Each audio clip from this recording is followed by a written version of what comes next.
আর এই যে আমি রান্না করছি, বেশি রাত হয়নি, 8:30 বাজে, হয়ে যাবে এক্ষুনি তাড়াতাড়ি। চিকেনটা একটু সেদ্ধ করে নিয়েছি তো, নয়তো আমার ভালো লাগে না, বমি বমি পায়, ওর জন্য। অলমোস্ট আমার হচ্ছে স্যান্ডউইচের সব কিছু আমি রেডি করে নিয়েছি। এর মধ্যে অনেক কিছুই দেওয়া আছে, ক্যাপসিকাম আছে, আলু সেদ্ধ আছে, গাজর আছে, বিন আছে, তারপরে হচ্ছে বাঁধাকপি আছে, আর এখানে চিকেন ফ্রাই হচ্ছে। চিকেনটা আমি সেদ্ধ করে নিয়েছি, নিয়ে ওটাকে ফ্রাই করছি। আর গোলাটা যেটা বানিয়েছি এটা বেসনের না, যেক্ষেত্রে বেসনের আমার একদমই পছন্দ না।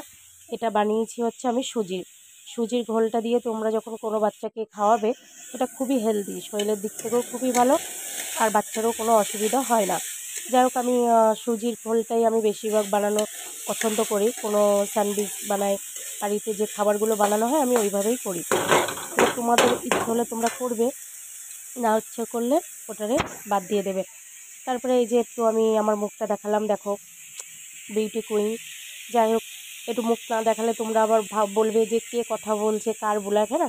তারপরে বাবুকে বললাম, বাবু তোমার মেয়ে তোমাকে একটু মিস করছে, তোমাকে দেখবে, তা তুমি একটু ভিডিওর সামনে তোমাকে আর কি তুলবো। তো বলছে তোলো তোলো বিন্দাস। উনি দেখো এমনভাবে রয়েছে যেন মনে হচ্ছে আমি ফটো তুলছি, একদম স্ট্যাচু হয়ে বেশ সুন্দরভাবে রয়েছে। মানে খুবই পছন্দ করে, মানে ক্যামেরার সামনে আসতে। তা যাই হোক, মাঝে মাঝে খুঁটাখুটিও হয় আমার সাথে। এবার তারপরে স্যান্ডউইচটা বানানো কমপ্লিট আমার। আর বাবুকে দিয়েছি 3টে।